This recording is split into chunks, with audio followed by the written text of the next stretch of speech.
कारण ये है कि अन्य किसी स्रोत से भी इस वंश के बारे में हमें कोई सूचना नहीं मिलती। मेरी आवाज क्लियर आ रही, कोई बैकग्राउंड नॉइज तो नहीं है?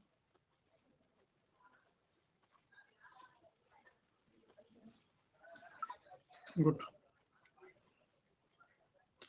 तो ये बहुत ही ऐतिहासिक रूप से दुर्लभ विषय है, इस संदर्भ में आज हम बात करेंगे।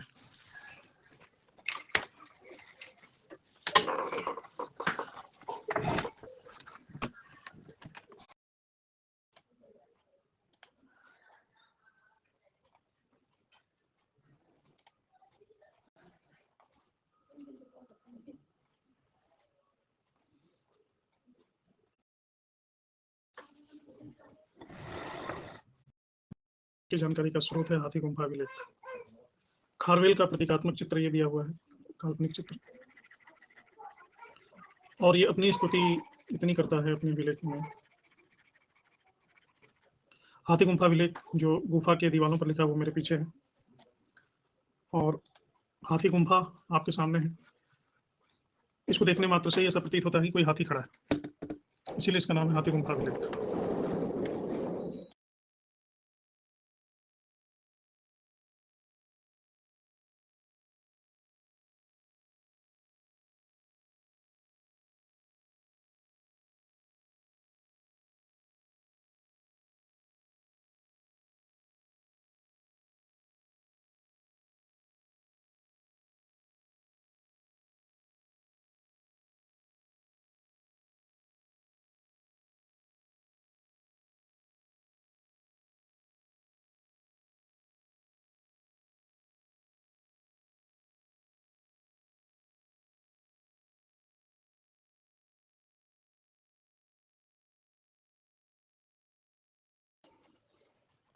इनके बारे में जो भी जानकारी है,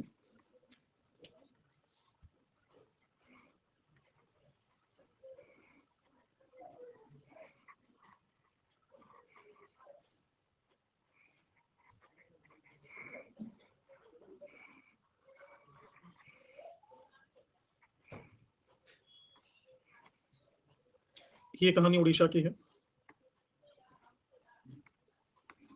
अशोक के बाद इस राजवंश का उदय हुआ और इसे चेदी राजवंश कहा जाता है। चूंकि प्रथम ज्ञात राजा इसका है महामेघवाहन, इसलिए इसको महामेघवाहन वंश भी कहा जाता है, क्योंकि महामेघवाहन ने इस वंश की स्थापना की थी।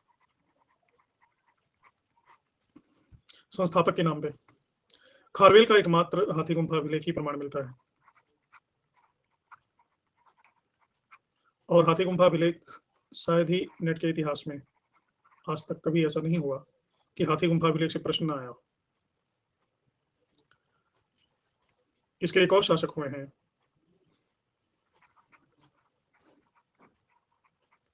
महाराजा कुदेव।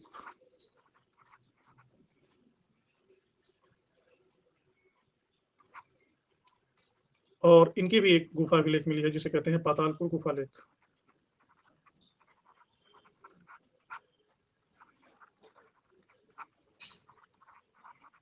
पातालपुर गुफा लेख महाराजा कुदेव की है, हाथी गुम्फा अभिलेख खारवेल का। ये उड़ीसा में है, अभी इसको उड़ीसा के नाम से जानते हैं। उड़ीसा में पूरी डिस्ट्रिक्ट 17 पंक्तियां हैं इस अभिलेख में। भाषा इसकी प्राकृत, लिपि ब्राह्मी। इसकी खोज हुई 1825 में, एक अंग्रेज बिशप थे स्टर्लिंग, इन्होंने इसकी खोज की। 1917 में पहली बार केपी जायसवाल ने इसको प्रकाशित किया।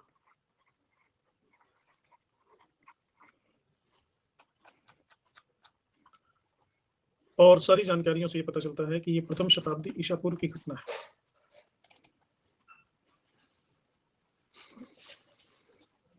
यानी ये अभिलेख लिखा गया प्रथम शताब्दी ईसा पूर्व में।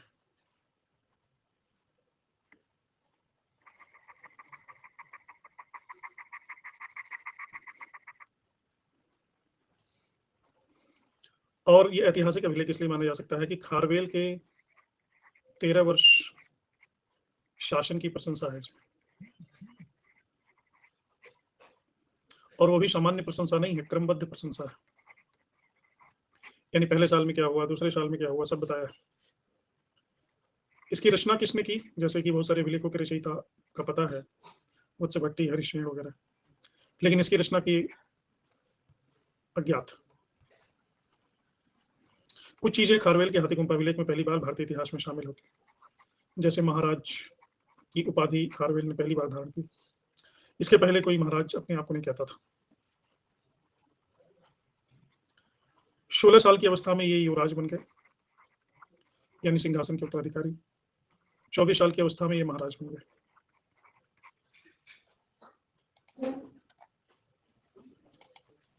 ये अभिलेख है लिखा हुआ।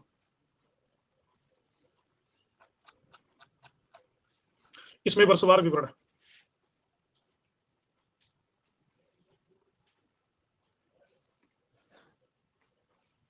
क्या विवरण है उसकी हम बात करेंगे। वो बात के कुछ दर्शकों ने अपना कलाकारी दिखाया है, और ये कलाकारी सबसे ज्यादा मिलती है पब्लिक टॉयलेट्स में।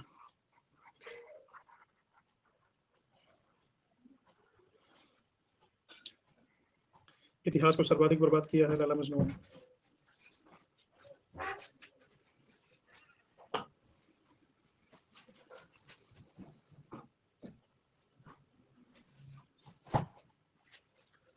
पहले वर्षवार विवरण है।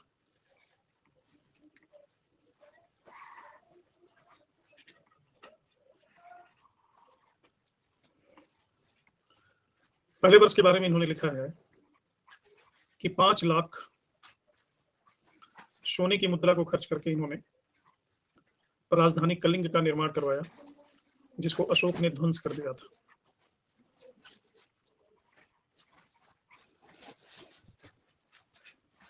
प्राकृत भाषा है, ब्राह्मी लिपि है। दूसरे वर्ष के बारे में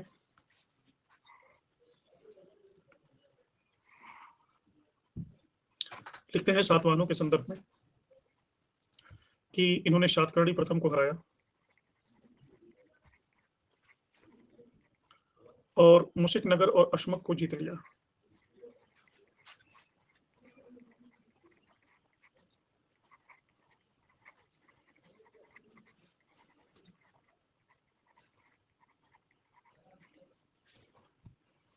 हेलो हेमा, ये घटना है दूसरे वर्ष की।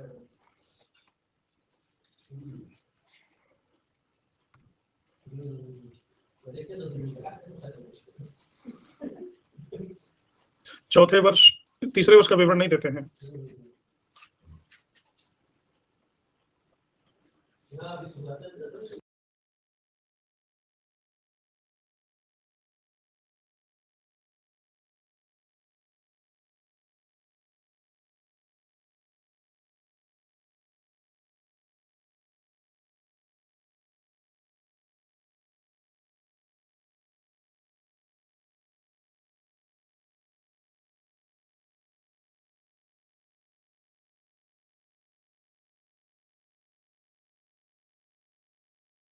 घर पे है भाई, थोड़ी बहुत बातें सुनाई देंगी। आप लोग को बातें सुनने की जरूरत नहीं, मैं जो बातें कर रहा हूँ वो सुनो।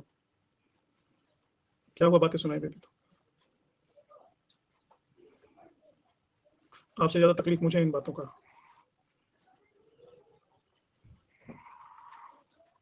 मैं इतने साल से सुना रहा हूँ, सुनते तो हो नहीं वो बात। कोई एक सेकंड कोई पीछे से बोल दिया, बहुत क्लियर सुनाई दे देता है। जैन धर्म के दुश्मन थे दक्षिण भारत में।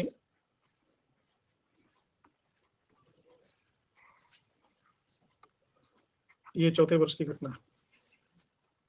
उन दुश्मनों का नाम था भोजिक और रटिक।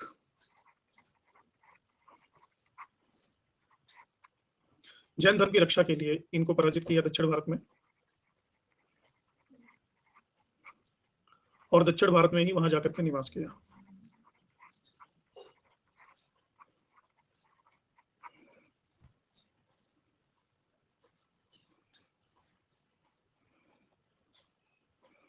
हाँ, तो संगीत वाला नहीं बोला है तो मैं क्या करूं बताओ।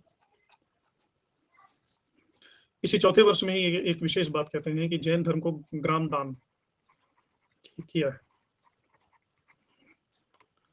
तो ये गांव दान करने का पहला प्रमाण है।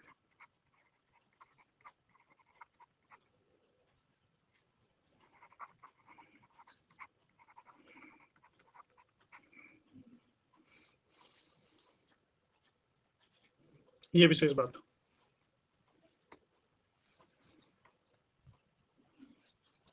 इसके बाद 5वें वर्ष में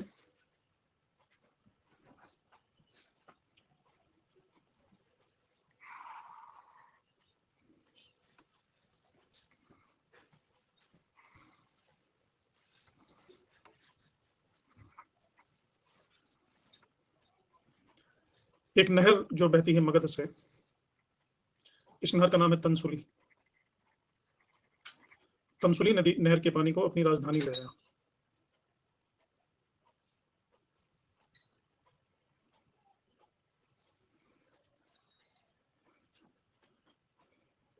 हाँ सही बात है, सभी जहां न पहुंचे कवि रवि वहां पहुंचे सभी। तो तंसुली नहर का वर्णन। हालांकि इस नहर का निर्माण करवाया था 300 वर्ष पहले महापद्मानंद ने।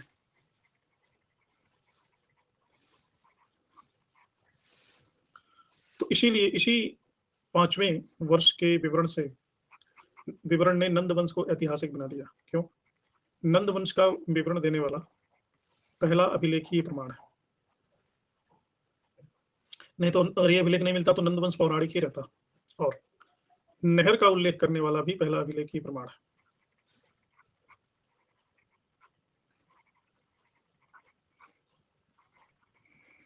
ये जो विशेष बात है वो मैं ब्लू से लिख दे रहा हूं इस अभिलेख के बाद।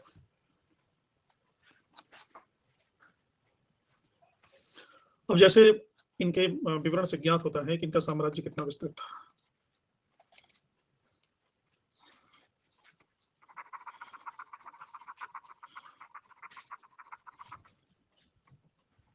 तो यहाँ पे देखिए राजगृह, महानदी, कलिंग, गोदावरी, कृष्णा, अमरावती, लगभग पूर्वी भारत पूरा का पूरा और दक्षिण भारत तक इनका साम्राज्य फैला हुआ है इनके अभिलेखों के आधार पर।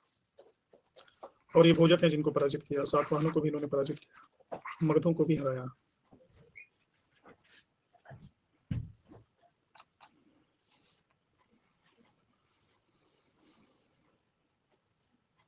इधर यवनों का भी साम्राज्य, हिंद यमन। 8वें साल के संदर्भ में लिखते हैं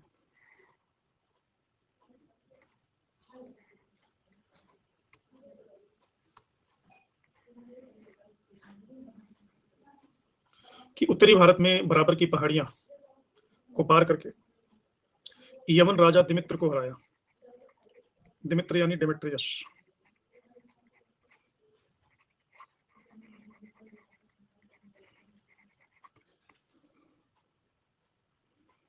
छठवें सतवें में कुछ नहीं किया। कभी तो चैन से भी तो बैठने दोगे। कुछ किया होगा इतना ऐतिहासिक रूप से उल्लेखनीय नहीं है। उत्सव मनाना, इस तरह के कार्य करना, तो उनको वर्णन करने से क्या लाभ।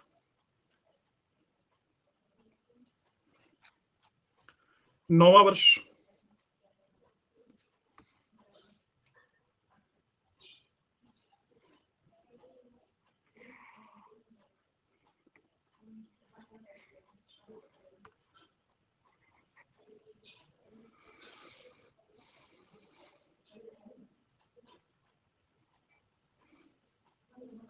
नवे वर्ष में सीधा सीधा लिखता है कि इसने उत्तरी भारत को जीत लिया।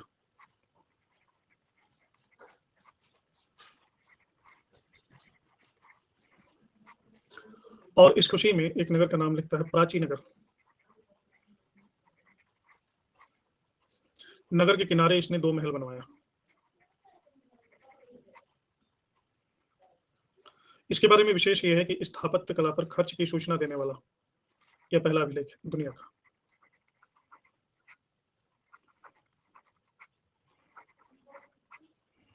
स्थापत्य व्यय की सूचना देने वाला यह पहला अभिलेख।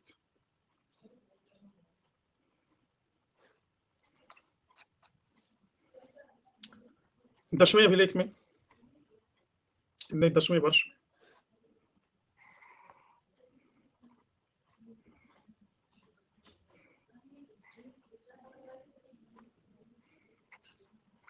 इन्होंने भारतवर्ष पर आक्रमण किया।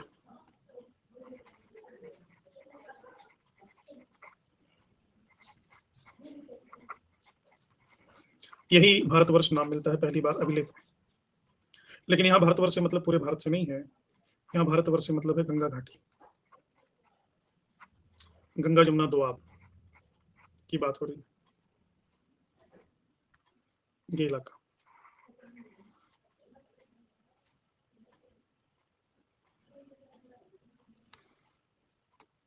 तो यह भी विशिष्ट है इस मामले में कि इसमें भारतवर्ष नाम मिलता है। इस बार शायद ही आया था, एग्जाम में भी आया था। नहीं, मगध से अलग नहीं, मगध भी तो गंगा घाटी में ही है। मगध तो गंगा घाटी का केंद्र है, बिहार।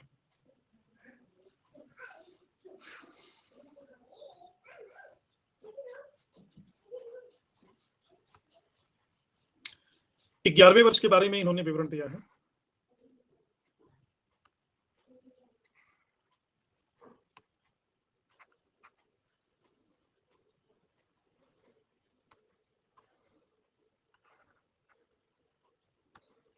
मसूलीपट्टनम के निकट एक जगह है पिठुंड नगर,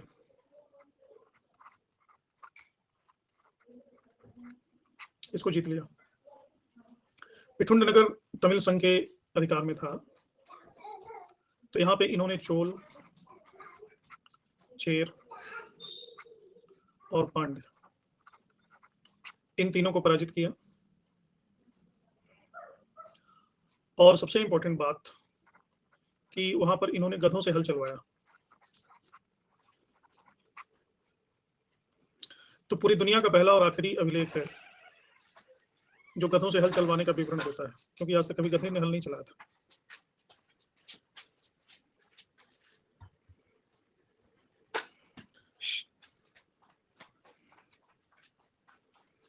हाँ, वेरी गुड ज्योति, बिल्कुल सही। ऐसा लिखा है उन्होंने कि नहीं चलवाया, इसलिए ऐसा लिखा तो नहीं अभिलेख में।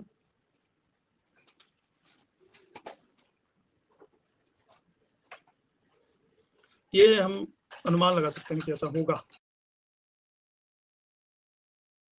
अनुमान एक अलग विषय है और सच्चाई एक अलग विषय है, लेकिन ऐसी संभावना है, संभावना है। 12वें वर्ष इन्होंने वो सारा काम कर दिया जिसके लिए अभिलेख जाना जाता है।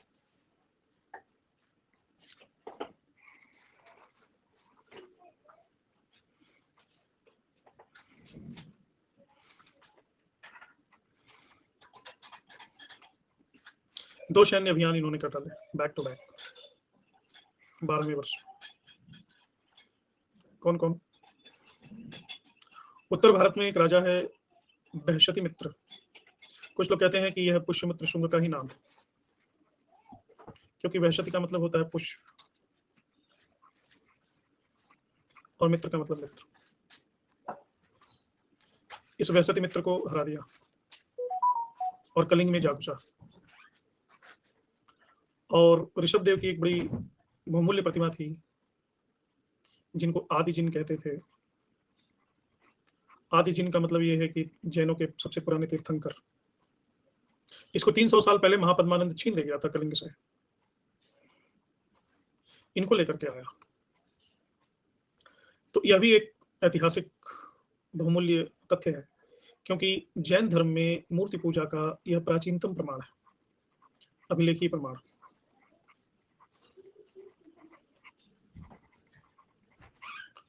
बौद्ध धर्म में मूर्ति पूजा के प्रमाण मिलने लगे हैं कुषाण काल से, जब मथुरा कला और गंधार कला वगैरह का जिक्र हुआ। लेकिन उल्लेखनीय है कि जैन धर्म में मूर्ति पूजा का प्रमाण बहुत पहले मिल गया था। यानी जैन धर्म में मूर्ति पूजा बौद्धों से पुरानी, ये हम कह सकते हैं। तो ये तो पहला अभियान है। दूसरा अभियान साउथ में किया। पहला अभियान नॉर्थ में, दूसरा अभियान साउथ। पांड्यों की राजधानी से जल थल दोनों मार्गों से अटैक कर दिया। पैंसठ मित्र के बारे में अनुमान है, कुछ लोग कहते हैं कि परवर्ती मौर्य शासक किसी का नाम था, कुछ लोग कहते हैं पुष्यमित्र शुंग है ये। लेकिन ये सब अनुमान ही है, क्लियर कुछ नहीं पता।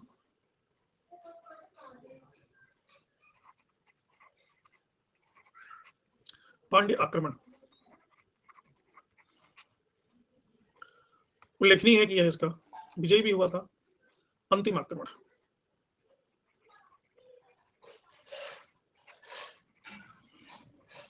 अंतिम आक्रमण का मतलब है कि भारत में कोई बचा ही नहीं जिसको जीतने की आवश्यकता बची, सभी को लगभग इन्होंने जीत लिया।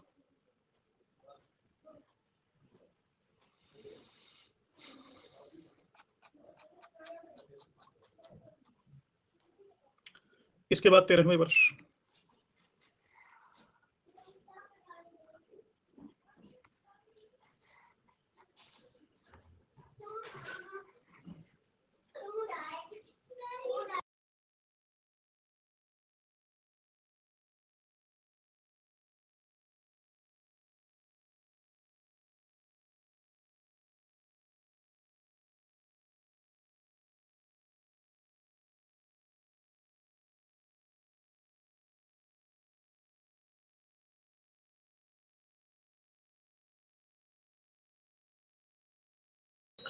भारत के इस भाग में उदयगिरी और खंडगिरी नाम के दो पर्वत हैं।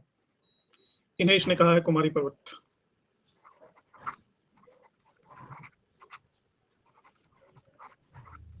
इनको कटवा करके जैन भिक्षुओं के लिए इन्होंने गुफा निवास बनाया।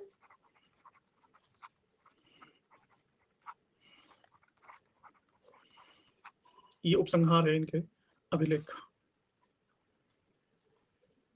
तो ये कंप्लीट सब्जेक्ट है कि इन्होंने हाथी गुम्फा अभिलेख में क्या क्या लिखा है, यानी इस अभिलेख में। तो एक तरह से हम देखते हैं कि संपूर्ण भारत का इतिहास मिल जाता है क्रमबद्ध, और उसमें बहुत सारी चीजें ऐसी हैं जो पहली बार एक पुख्ता प्रमाण देती हैं, जैसे नहर का, स्थापत्य व्यय की सूचना, ग्राम दान का प्रथम प्रमाण, गधों से हल चलाने का प्रमाण, जैनियों को गुफा दान करना, जैन धर्म में मूर्ति पूजा, भारतवर्ष, महाराज की उपाधि, ये सब 7-8 चीजें ऐसी हैं निश्चित ही जैन धर्म का अनुयायी था, इसमें तो कोई संदेह ही नहीं है, ये तो स्पष्ट है।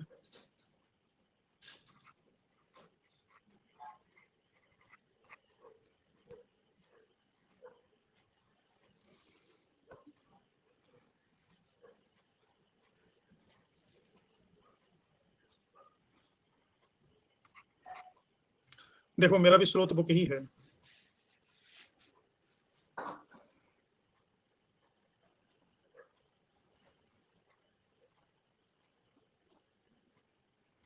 क्या लिख रही है समझ में नहीं आ रहा, पूजा है हिजन हिजंगन्ना, अच्छा हीनयान का प्रथम उल्लेख हुआ है।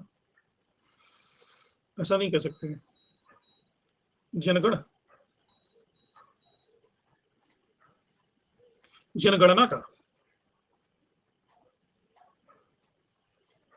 कहते तो हैं, लेकिन ये मैंने सारा लाइन बाय लाइन आपको बता दिया, इसमें आपको जनगणना कहीं दिख रही है?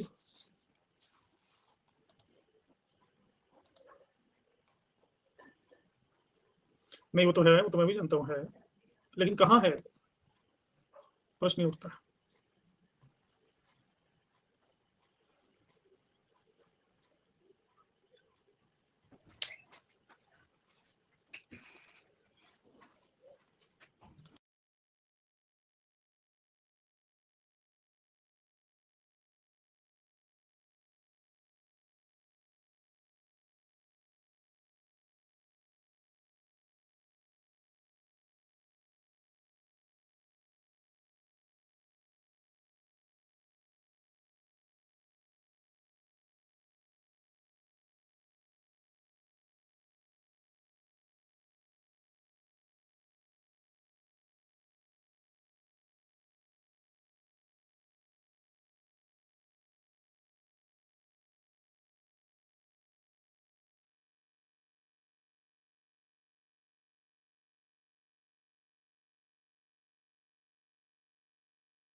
जनगणना के बारे में सोच रहा था, लेकिन कुछ मिला नहीं मुझे।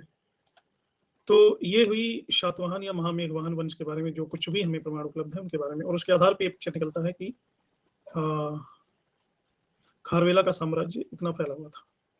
यानी मथुरा इसकी उत्तर पश्चिम की सीमा थी, यहाँ से लेकर बंगाल तक, और पूरा का पूरा साउथ इंडिया इसने विजिट कर लिया था, कुछ बचा ही नहीं था। इसीलिए मुझे पंजाब में जाके यहाँ रहना पड़ा।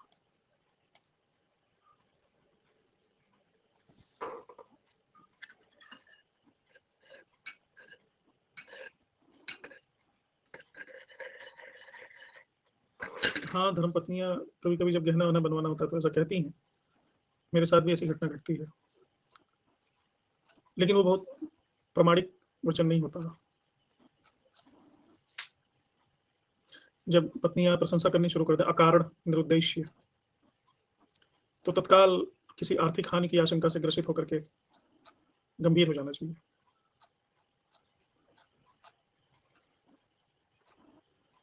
उसी में भलाई है।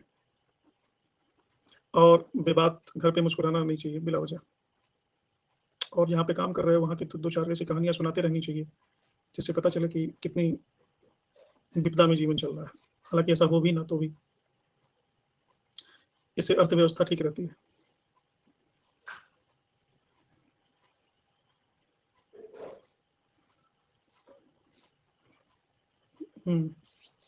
किस्मत जी।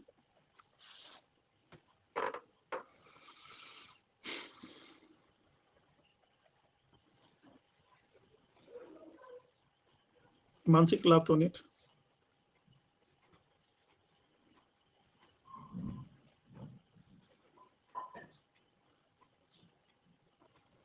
ज्यादा बताओगे कि ये जीवन खेल है, जीवन आनंद है, बेड ऑफ रोजेज है, फिर भुगतोगे। हमेशा बताते रहो कांटों की सेज पे सोता हूँ। ऑफिस से आओ तो कूदते हुए ना आओ।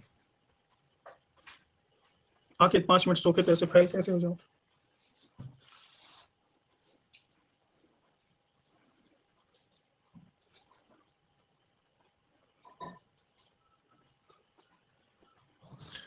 तो ये हुआ खारवेल के बारे में। हम इसके पहले पढ़ रहे थे अशोका मौर्य साम्राज्य के बारे में, ठीक है। खारवेल के बारे में इतना ही है, लेकिन मौर्य साम्राज्य के बारे में भी बहुत कुछ बाकी है। सॉरी, मौर्य पर पहुंच गए, गुप्त साम्राज्य। अच्छा हाँ, गुप्त साम्राज्य पढ़ते हैं, भूल गए, मौर्य साम्राज्य पहुंच गए। हाँ, गुप्त साम्राज्य के बारे में।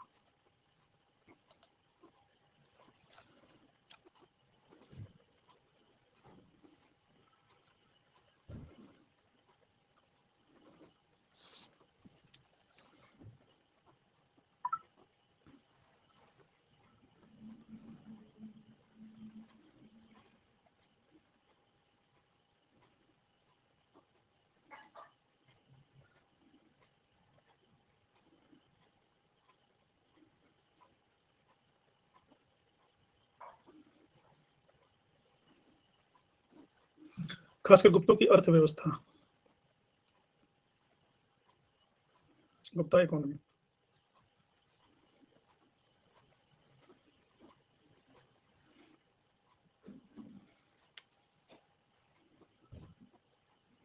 दो मिनट का धैर्य रखिए, मैं गुप्ता की पीपीटी अपलोड कर लेता हूँ।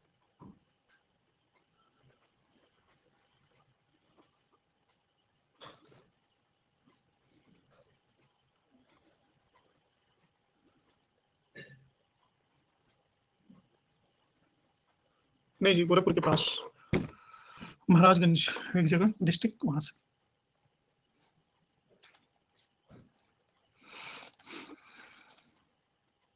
आगे सृष्टि।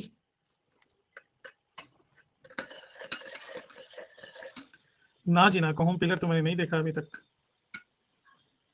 अच्छा, आप लोग को पढ़ के लगता है ना कि वहाँ स्पार्किंग होती होगी। मैं भी कल जा रहा हूँ लुम्बिनी। लुम्बिनी मेरे घर के पास है। कल पूरी फैमिली के साथ जा रहे हैं। तो वहाँ पे मैं आपको सीधा प्रसारण दिखाऊंगा, एक छोटी सी वीडियो भी बना लूंगा, आपके ग्रुप में शेयर कर लूंगा। वहाँ पे वो अशोक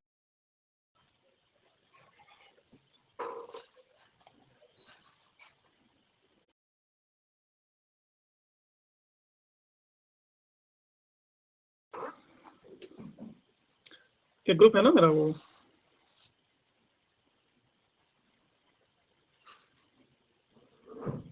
गांव के आत्मनिर्भर स्थिति को पाते हैं, वहीं में ये भी पाते हैं कि व्यापार में ह्रास हो रहा है। चंद्रगुप्त विक्रमादित्य के काल में गुप्त एम्पायर अपने चरम पर था, लगभग 414 एडी में। तो इस चित्र में यही दिखाया गया है। चलो नेहा, पहली क्लास थी। हाँ, तो क्लास ज्यादा देर नहीं चलेगी, आखिरी सांसें गिन रही है क्लास।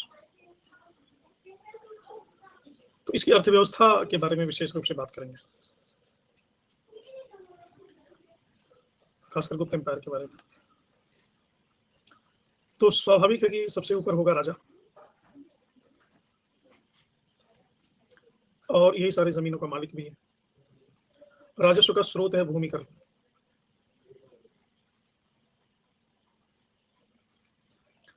और राजा राजस्व 1/6 से लेकर के 1/4 तक उपज का भाग लेता है, इसलिए राजस्व को भाग भी कहा गया। टैक्स को कहते हैं भाग। कहीं कहीं टैक्स को स्मृतियों में खासकर कहा गया है वृत्ति। मनुस्मृति में इसको कहा गया है भोग।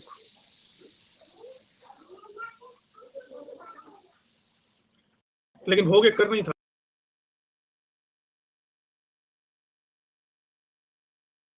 यह ग्रामीणों द्वारा प्रतिदिन राजा को दिया जाने वाला फल, फूल, ईंधन आदि का भेंट था। भाग और भोग दोनों को माना जाता है भूमि कर।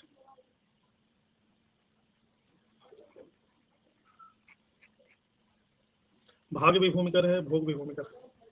अच्छा, आप एक सलाह दीजिए कि मैं इधर हूँ, लगभग आज 21 तारीख है, तो 10 दिन के लिए हूँ, 10 डेज के लिए। तो परिवार है, बच्चे हैं, भोजन है, बर्तन है, नाना प्रकार की गतिविधियां हैं। तो खासकर जो हमारी यूजुअल टाइमिंग होती है शाम को 6 बजे और 9 बजे, ये बहुत ही सुटेबल टाइमिंग नहीं है।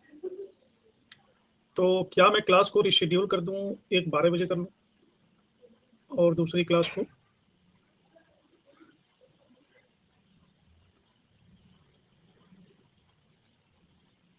3 या 4 बजे कर लूं, सिर्फ 10 दिनों के लिए।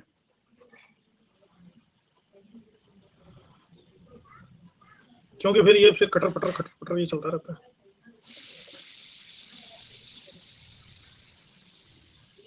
12 बजे शांति होती है।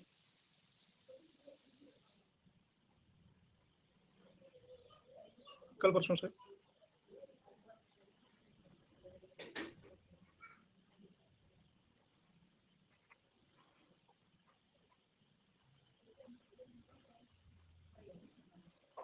या एक क्लास 6 बजे वाली तो रहने ही देते हैं, जैसी है वैसे। हिस्ट्री वाली क्लास, सिर्फ एक क्लास को हम पीछे बढ़ा करके 12 बजे कर लेते हैं।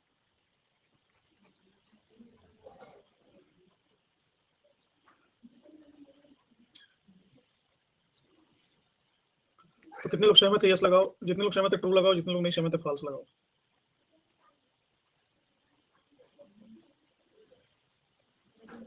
बोल दिया मैंने, पोल।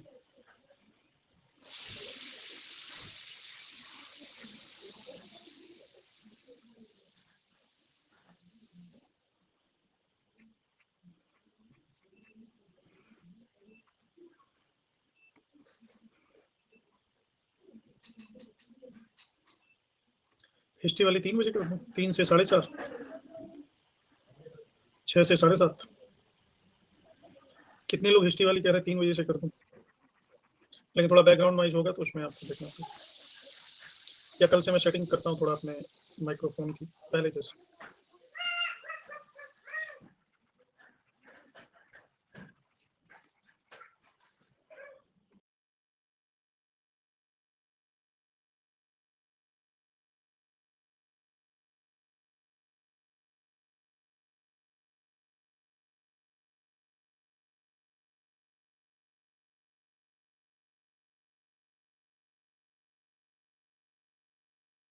तो ये भाग और भोग दोनों को भूमिकर माना जाता है, तो मैंने बताया। लेकिन किसान भी 2 तरह के होते थे। एक होता था स्थायी किसान, जिनकी अपनी परमानेंट जमीन थी, और दूसरा होता था अस्थायी किसान,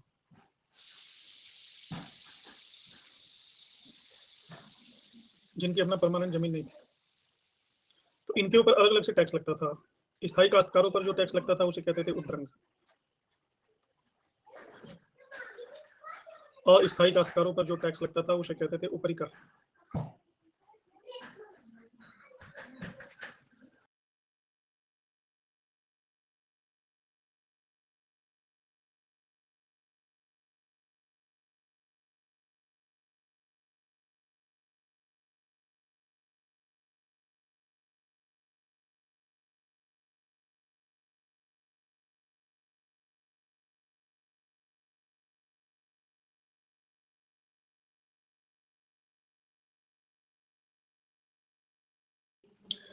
कैश टैक्स को कहते थे हिरण्य, और क्रॉप के रूप में टैक्स देते थे उन्हें कहते थे मेय।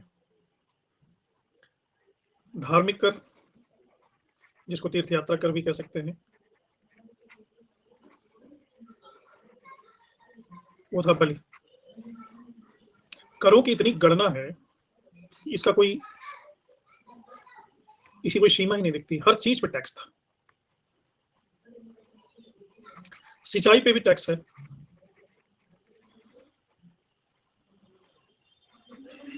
उदक।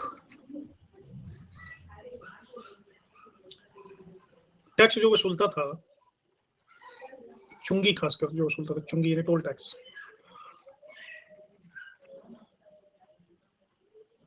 एक अधिकारी था, उसे कहते थे शॉल किक।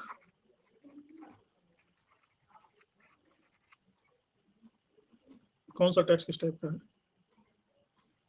वही तो एक्सप्लेन कर रहा हूं। यहां तक कि हलों पर भी लगने वाला टैक्स था। हरिलाकर,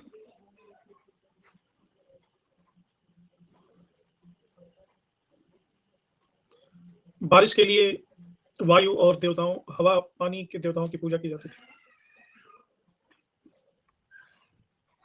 तो हवा और पानी के देवताओं की पूजा करने के लिए भी टैक्स इकट्ठा किया जाता था। इसे कहते थे वात भूत। टोल टैक्स होता है मार्ग कर। सरकार टैक्स लेती है सड़क बनाने के लिए, उस सड़क पे चलते हो, सड़क पे चलने के लिए आपको टैक्स लिया जाता है, आज भी लिया जाता है। टोल प्लाजा, टोल बार, सब नहीं सुने हो? कार से जाते हो तो टोल टैक्स देना होता है, हाईवे पे जा रहे हैं तो टोल प्लाजा होते हैं, फास्ट टैग लग जाता है तो ऑटोमेटिकली वो डिडक्ट हो जाता है टैक्स।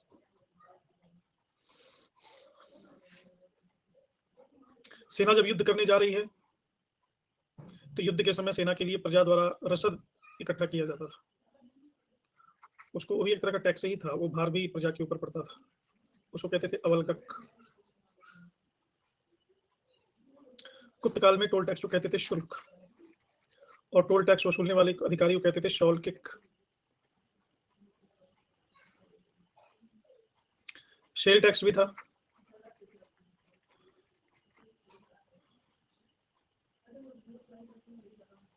सेल टैक्स को कहा जाता था क्लिप्त।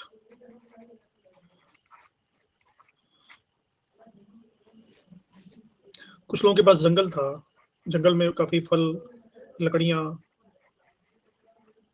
या उपवन थे, बागीचे, तो इन वनों के उत्पादन पर भी टैक्स लगता था, उसको कहते थे गुल्म।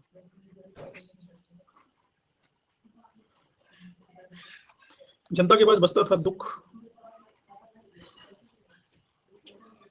इतना कुछ देने के बाद राजा का पेट नहीं भरता था, राजा को प्रजा को राजा के यहाँ बेकार करना पड़ता था। बेकार यानी अनपेड लेबर, और इसे कहते थे विष्ट। और ऐसा नहीं है कि ये विष्ट सिर्फ किसानों को देनी पड़ती थी, बेगारी किसान तो करते ही थे, वणिक भी करते थे, व्यापारी भी करते थे। व्यापारी फ्री में सामान पहुंचा देते थे, शिल्पी भी करते थे, आर्टिजन्स भी करते थे।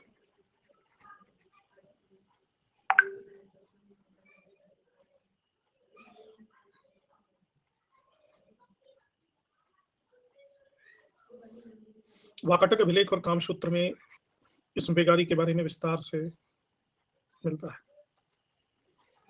तो ये शोषण आज से नहीं चल रहा, बहुत पुराना। हालांकि बार बार स्मृतिकारों को राजा को चेतावनी देनी पड़ी है कि टैक्स कम लो, टैक्स कम लो। जैसे कामंदक नीतिशार में लिखा है कि जिस तरह से सूरज अपने किरणों से जल ग्रहण करता है, उसी प्रकार राजा को अपनी प्रजा से कर एकत्र करना चाहिए। राजा ग्वाला और माली की तरह है, ये उपदेश देने की आवश्यकता तभी महसूस हो रही स्मृतिकारों को जब राजा लूट रहे हैं। तो ये तो था उत्पादन कर। इसके अलावा भी खनन पर कर लगता था,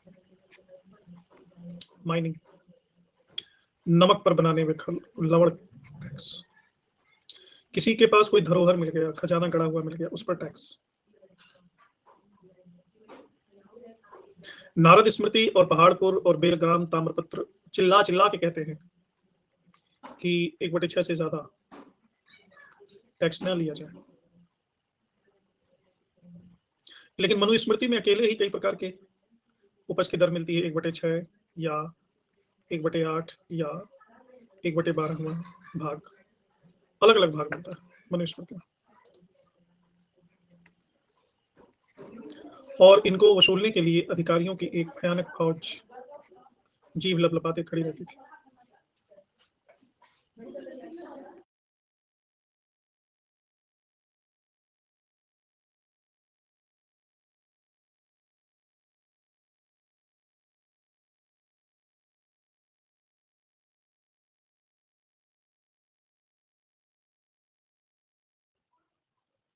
सबसे बड़ा टैक्स कलेक्टर था ध्रुवाधिकरण।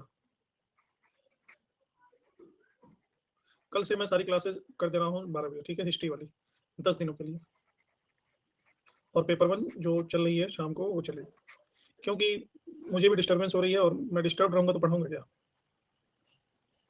थोड़ा 10 दिनों के लिए मैनेज करो। संडे तो नहीं भी होती, वैसे भी 1-2 दिन तो नहीं भी होगी, तो 6-7 दिन ही बचा।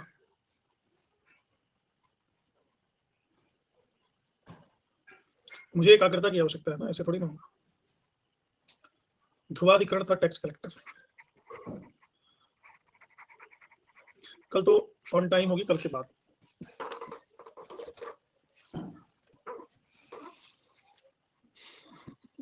ध्रुवाधिकरण का भाई था न्यायाधिकरण, भूमि संबंधी विवादों का निपटारा करता था। ये सिर्फ जमीन का न्याय करता था और कोई न्याय नहीं।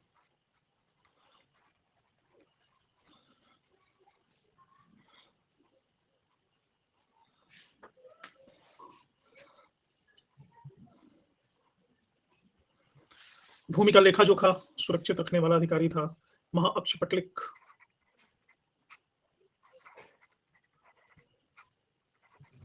इसका नाम भी बड़ा इंटरेस्टिंग है। अक्ष का मतलब होता है आंख, महाअक्ष का मतलब होता है बहुत बड़ी आंख।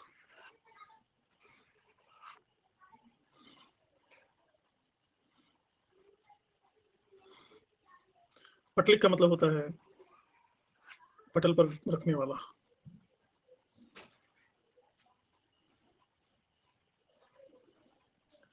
जमीन की माप जोक करने वाला अधिकारी था क्षेत्रक।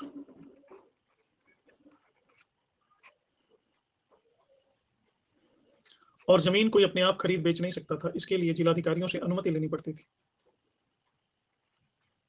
वो जिलाधिकारी थे पुष्टपाल और विषयपति।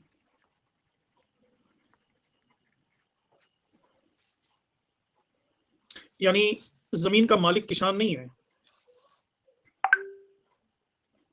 जमीन का मालिक राजा ही है, तभी तो अनुमति लेनी पड़ती थी। इनमें जमीन का माप जोक करने वाला अधिकारी कौन है?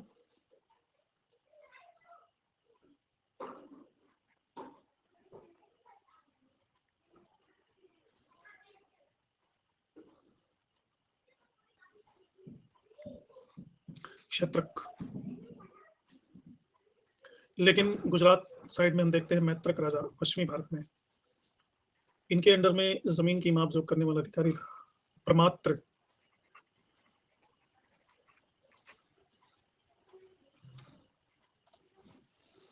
जमीन के प्रकार भी अलग अलग, आर्थिक उपयोगिता की दृष्टि से।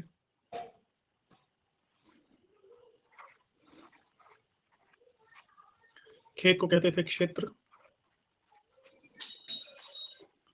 घर बनाने वाली जमीन को कहते थे वास्तु।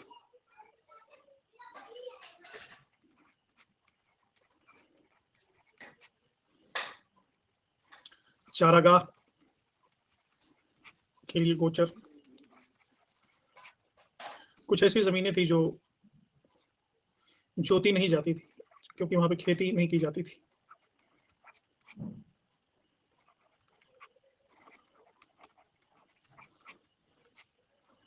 इनको कहते थे सिल। शिल बना है शिला से, पत्थर, हो सकता है पथरीली जमीन हो। कुछ ऐसी जमीनें हैं जो जोती नहीं जाती थी क्योंकि वो जंगल की जमीन थी। अब जंगल की जमीन पथरीली तो नहीं होती थी लेकिन वहां खेती नहीं की जाती थी। क्यों? क्योंकि जंगल की जमीन पे खेती करोगे तो उनको प्रकाश नहीं मिलेगा।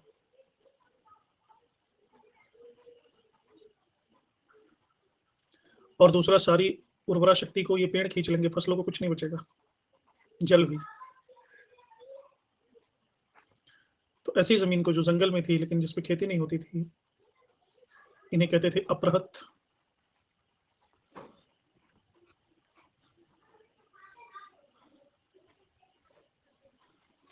अपृहत का मतलब ये है कि जहां पे जुताई नहीं हुई हो। कुछ जमीनें ऐसी होती थी जो विवादास्पद होती थी, किसकी है पता नहीं, मुकदमेबाजी चलती थी उनके ऊपर। ऐसी भूमि को कहा गया अप्रता। अप्रता शब्द बना प्रदान करने से, जिनको प्रदान ही नहीं किया, किसी को दिया ही नहीं जा सकता। कुछ जमीनें ऐसी थी जिनके पास मतलब सिंचाई नेचुरली अवेलेबल ही नहीं थी, वहां पे न बारिश होती थी, न नहर थी, न नदी थी, कोई नेटवर्क ही नहीं था। तो इसको कृत्रिम साधनों से इसकी सिंचाई होती थी, कुआं खोद के या नदी ला करके या जो कुछ भी करके। तो इन्हें कहा गया अदेव मात्रिक।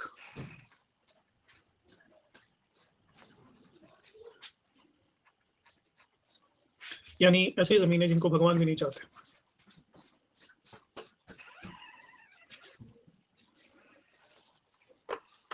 मालिक तो सम्राट था,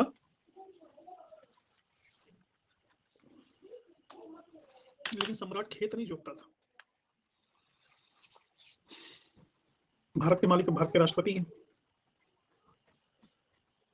प्रधानमंत्री। लेकिन परिवार को तो हमें ना कमा के खिलाना है कि प्रधानमंत्री आके हमको देंगे। तो खेती हम करेंगे, खेत हम जोतेंगे तो विवाद हमारे ही बीच होगा। टैक्स जब तक हम देते रहेंगे तब तक कहने को व्यवहारिक रूप से जमीन के मालिक हम हैं। टैक्स देना बंद कर दिए तो जमीन के मालिक हम नहीं। वो डिपेंड करता है टैक्स देते हैं कि नहीं देते हैं। जैसे आप किराए के घर में रहते हो, जब तक रहते हो किराया देते हो तब तक मालिक हो। किराया जिस दिन देना बंद किए उस दिन मालिक नहीं। किराया देते हो तो मकान मालिक आपसे खाली थोड़ी ना करा सकता है।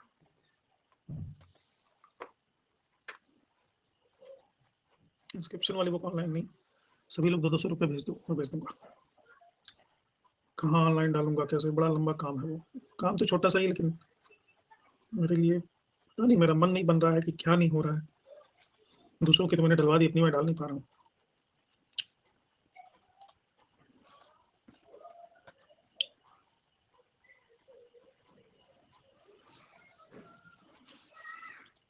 अच्छा चलो, कल मैं काम कर लेता हूँ, ठीक है? कल नहीं, कल तो मैं जाऊँ, परसों, मतलब 1-2 दिन में काम मैं करूँगा, मैं डाल दूंगा। मैं अपनी वो 2 किताबें डाल दूंगा, दोनों।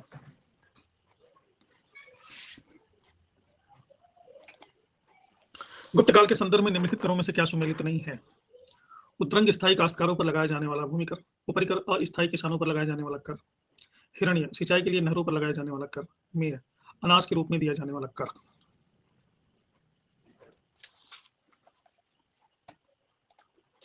क्या सुमेलित नहीं है बता? नहीं, नॉट।